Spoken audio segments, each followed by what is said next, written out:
लोकतंत्र का मंदिर तो मेरा है। मैंने पुराना इतिहास को समाप्त करके नया इतिहास कर, लोकतंत्र का हत्या तो आप कर रहे हैं। जिस दिन दिल्ली की सत्ता बदल जाएगी और नॉर्थ ईस्ट की सभी पार्टी रातों रात बदल जाएगी। जो मोदी जी बोल दिए वही देश में कानून बन जाएगा। तो वो कह दिए कि भाई 1000 रुपए का नोट खत्म हो जाएगा, 500 का नोट खत्म हो जाएगा, 2000 का नोट ले आए। प्रधानमंत्री नहीं है, क्यों नहीं प्रधानमंत्री बजट सेशन के पहला दिन भाषण करते हैं? भाई देखे नहीं है आप लोग, बनारस के नाला का भी उद्घाटन किए हैं।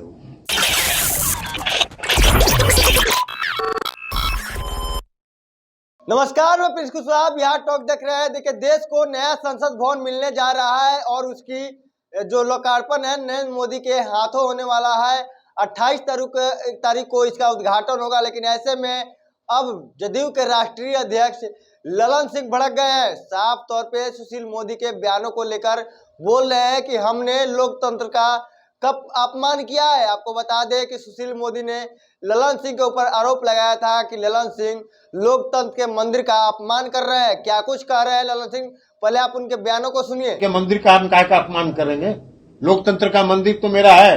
लोकतंत्र के मंदिर का सर्टिफिकेट देंगे सुशील मोदी? इस जो पार्टी इस देश में सारे लोकतंत्र को समाप्त कर रही है, वो लोकतंत्र का सर्टिफिकेट किसको दे सकता है? आप बताइए, दिल्ली में क्या हुआ? दिल्ली में सर्वोच्च न्यायालय ने, सुप्रीम कोर्ट ने 5-0 से 5 जजों की संविधान पीठ ने दिल्ली के चुनी हुई सरकार को अधिकार दिया। 5-0 से, किसी जज की असहमति नहीं थी। सुप्रीम कोर्ट ने यह कहा कि चुनी हुई सरकार पर कोई मनोनीत लेफ्टिनेंट गवर्नर कैसे शासन करेगा भाई जनता पर? 3 काम छोड़ दिया उन्होंने भारत सरकार के और लेफ्टिनेंट गवर्नर के जिम्मे। एक पुलिस, दूसरा कानून व्यवस्था और तीसरा जमीन का मामला। इसके अलावा सर्वोच्च न्यायालय के संविधान पीठ ने कहा कि सभी काम दिल्ली सरकार के अधीन रहेगी। 19 तारीख को सुप्रीम कोर्ट बंद हो रहा था, आप अध्यादेश लाके फिर से सारा अधिकार लेफ्टिनेंट गवर्नर को दे रहे हैं। लोकतंत्र चला रहे हैं, इसी को लोकतंत्र कहते हैं। यही लोकतंत्र है। लोकतंत्र की हत्या कर रहे हैं आप इस देश में अघोषित तानाशाही लागू कर रहे हैं और 2024 तक देश की जनता देख रही है। दोस्त 2024 में आपको मुक्त करेगी। लोकतंत्र का परिभाषा सिखा रहे हैं।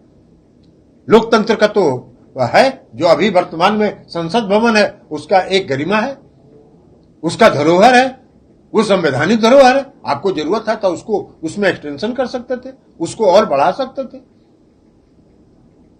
तो उसको बंद करके नया इतिहास लिख रहे हैं, मोदी इतिहास लिख रहे हैं, नए संसद भवन का निर्माण करके। मैंने पुराना इतिहास को समाप्त करके नया इतिहास रच रहे हैं। यही काम कर रहे हैं और कर रहे हैं लोकतंत्र। इसको लोकतंत्र सिखा रहे हैं। लोकतंत्र का हत्या तो आप कर रहे हैं, हर जगह कर रहे हैं। अरे मुक्त हो रहा है ना, हिमाचल मुक्त हो गया, कर्नाटक मुक्त हो गया। दिल्ली नगर निगम चुनाव में बहुत भारी इंतजाम किए थे। पूरा दिल्ली नगर निगम को एक करके ज्वाइंट कर दिए, बिल ले आए, पास करा लिए, तब भी इन्हें खुश हार गए। पूरा दिल्ली के विधानसभा के चुनाव में क्या सीट मिला है भारतीय जनता पार्टी को? लज्जा भी नहीं है लोगों को।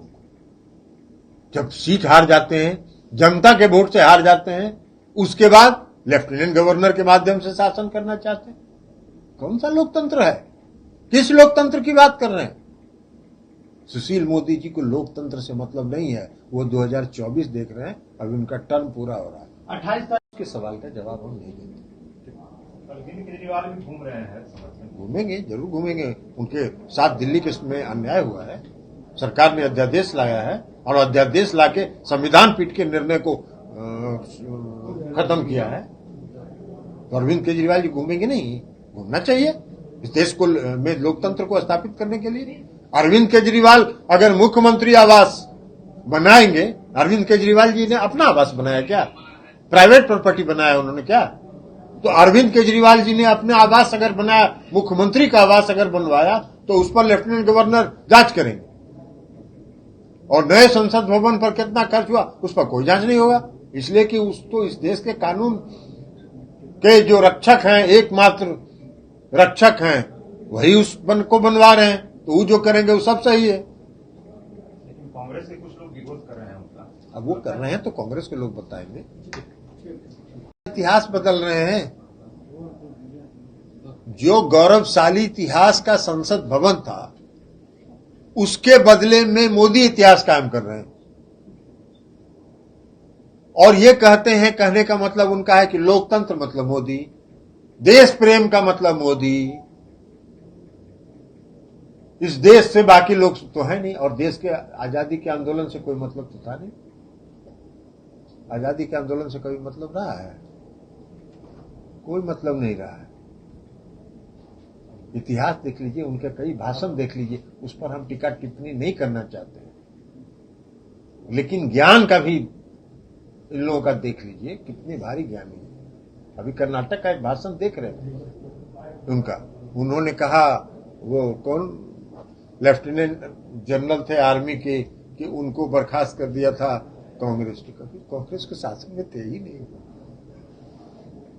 कि कुछ भी बोल सकते हैं। वो समझते हैं कि जो बोल रहे हैं वही सत्य है, और जो कर रहे हैं वही कानून है, वही कानून। यही देश चल रहा है। बिहार विधानसभा का जो विस्तारित भवन बना है, आपने उसके उद्घाटन में तो राज्यपाल को बुलाया नहीं, लेकिन अब वहां पर द्रौपदी मुर्मू को लेकर आप लोग बाइकआउट कर रहे हैं। देखिए, विस्तारित भवन सुशील मोदी जी को बीमारी है। हम पहले भी बोल चुके हैं, सुशील मोदी जी को बीमारी है। वो लगातार छपास रोग से ग्रस्त हैं। कुछ भी बोलना उनका काम है, लेकिन उनको कुछ मिलने उन्हें बीजेपी नेतृत्व उनको कुछ देने नहीं जा रही है। हालांकि हम लोग चाहते हैं, हम लोग की शुभकामना उनके साथ है कि उनको कुछ मिल जाए, लेकिन कुछ मिले उलेगा नहीं। अब वो जो बात बोल रहे हैं विस्तारित भवन और विधानसभा भवन, दोनों में अंतर उनको नहीं समझ में आता है। इतना भारी ज्ञानी है। अरे विस्तारित भवन तो दिल्ली में भी पार्लियामेंट का बना है, एक्सटेंशन पार्लियामेंट का भी है, एक्सटेंशन एनेक्सी है। तो एनेक्सी का कौन उद्घाटन किया, कौन उद्घाटन नहीं किया, ये कोई पूछने गया? कभी कोई जानने का भी कोशिश किया कि उन किसने किया? अब अगर एक्सटेंशन का, वो विस्तारित भवन का उद्घाटन करना था, तो प्रधानमंत्री जी उसको, उसमें जहां बना है वहां अपना प्रधानमंत्री कार्यालय बना लेते, विस्तारित भवन कर लेते। लेकिन मुख्य संसद भवन का उद्घाटन हो रहा है, और संसद का, चाहे लोकसभा हो और राज्यसभा हो, दोनों का कस्टोडियन कौन होता है? संविधान के मुताबिक राष्ट्रपति प्रतिवर्ष पहला दिन जो सेशन होता है, first day of every year, जो पार्लियामेंट का सेशन होता है, उसको राष्ट्रपति संबोधित करते हैं। राष्ट्रपति के प्रति दोनों सदन उत्तरदायित्व है, और उसके कस्टोडियन, संरक्षक राष्ट्रपति हैं, प्रधानमंत्री नहीं है। क्यों नहीं प्रधानमंत्री बजट सेशन के पहला दिन भाषण करते हैं? नहीं करते हैं। लेकिन राष्ट्रपति से करवाने, और वो भी एक राष्ट्रपति जिसको आपने दलित समुदाय की महिला थी, आदिवासी समुदाय की महिला थी, बड़ा पीठ अपना ठोकवाए पूरे दुनिया भर में कि हमने आदिवासी महिला को इस देश का राष्ट्रपति बना दिया। पूरा पीठ थपथपा रहे थे। और जब संसद भवन आप बनाए, तो नए संसद भवन का उद्घाटन करने के लिए भी उनको नहीं कर रहे, अपने चले जा रहे। खैर, प्रधानमंत्री कोई भी उद्घाटन कर सकते हैं। भाई देखे नहीं आप लोग, बनारस के नाला का भी उद्घाटन किए हैं। इस देश में जब से आदरणीय प्रधानमंत्री नरेंद्र मोदी जी हैं, ट्रेन का भी कोई हरी झंडी दूसरा दिखाया है? रोज आजकल देख रहे हैं कि कौन नया ट्रेन का झंडी दिखा रहे हैं। देहरादून से दिल्ली, दिल्ली से देहरादून का भी झंडी वही दिखा रहे हैं। तो किसी को नहीं करने देते हैं। तो इसलिए उनके लिए कोई नई चीज नहीं है। वो हर उद्घाटन खुद करेंगे, नाला हो, चाहे वो सड़क हो, चाहे कुछ भी हो। लेकिन संसद का भवन के निर्माण नहीं होना चाहिए। जो वर्तमान संसद भवन है, उसका एक गौरवशाली इतिहास है। वो एक ऐतिहासिक धरोहर है। इस देश का संविधान वहीं बना, संविधान सभा की बैठक वहीं हुई, तो संविधान का जहां से निर्माण हुआ वही ना संसद भवन होगा। अभी तो देश का इतिहास बदल रहे हैं। वो गौरवशाली इतिहास से हट के अब श्री मोदी इतिहास पर चले आए, संसद भवन नया बना के। पिछले महीने पहले भी कहा कि 2024 में यह देश भाजपा मुक्त होगा, और जब यह देश भाजपा मुक्त होगा तो जो नए संसद भवन का उद्घाटन वो कर रहे हैं उसमें दूसरा काम कराया जाएगा। तो आपको लेकर बाइकाट कर रहे हैं? सारे विपक्ष के लोग तो बाइकाट कर रहे हैं। आज देखे हैं लिस्ट, उसमें वही सब एक पार्टी जो नॉर्थ ईस्ट का है वही लोग आएगा। तो नॉर्थ ईस्ट में तो ये होता ही है, जिस दिन दिल्ली की सत्ता बदल जाएगी वो नॉर्थ ईस्ट की सभी पार्टी रातों रात बदल जाएंगे। तो एक वो एमपी 2 एमपी वाला पार्टी है वही उनके इस 28 तारीख में शामिल हो रहा है। नवीन पटनायक उनके साथ नजर आ रहे हैं। ठीक है, नवीन पटनायक जी हैं तो हैं। कांग्रेस मुक्त भारत की कल्पना थी तो आप भाजपा के साथ थे, और भाजपा मुक्त भारत की बात आ रही है तो आप यूपीए में हैं। हाँ, हम कांग्रेस मुक्त की बात कर रहे थे, हमने कभी कांग्रेस मुक्त की बात नहीं कही। कहां से आप परिभाषा निकाल रहे हैं? भाजपा मैंने हमने कभी नारा, हम लोगों ने कभी नारा दिया था क्या कि कांग्रेस अरे कांग्रेस ने मुक्त में कभी हम लोगों ने नारा दिया था क्या? ये आपकी परिभाषा हो सकती है, आपकी सोच हो सकती है, हमारी सोच नहीं है। हमारी सोच है अटल जी, आदरणीय अटल जी और आदरणीय अडवाणी जी की भारतीय जनता पार्टी दूसरी भारतीय जनता पार्टी थी, जो लोकतंत्र में विश्वास करते थे, जो अपने सहयोगियों के प्रति सम्मान का भाव रखते थे, जो अपने साथियों के प्रति प्यार का भाव रखते थे। आप तो तानाशाही का भाव रखते हैं, अहंकार में आप हैं, और पूरे अहंकार में आप इस देश की पूरी लोकतांत्रिक व्यवस्था को समाप्त कर रहे हैं। एक इस देश की संस्था का नाम बताइए जो निष्पक्ष है। एक संस्था का नाम बताइए जो निष्पक्ष है, नहीं है। चौथा स्तंभ जो था वो अभी अब निष्पक्ष नहीं। सर, विपक्षी एकता की बैठक होनी थी, विपक्षी एकता की बैठक होनी थी, कब होगी? जब होगी आपको बता दीजिए। सर, 2000 के नोट को लेकर जो फैसला लिया गया है, आप 2000 के नोट नहीं दिखेंगे, कैसे देखते हैं? नोटबंदी करने के बाद कहा गया था। भाई आपको हम बताए तो कि यहाँ मुखिर कानून चल रहा है, मुखिर कानून कहते हैं उसको।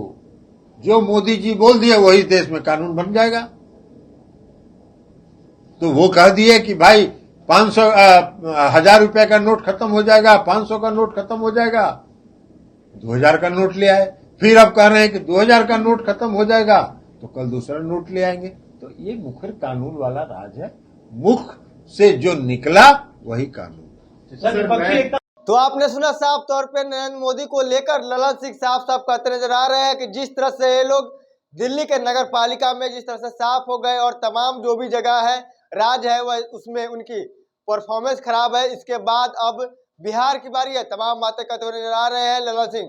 बहरहाल इस खबर में इतना ही। इसी तरह तमाम खबरों के लिए हमारे साथ बने रहे। अब बिहार टॉक देख रहे हैं। ऐसे ही खबरों के लिए जुड़े रहे बिहार टॉक से। यूट्यूब पर लाइक और सब्सक्राइब करें, बेल आइकन जरूर दबाएं। फेसबुक, ट्विटर और इंस्टा पर फॉलो करें। धन्यवाद।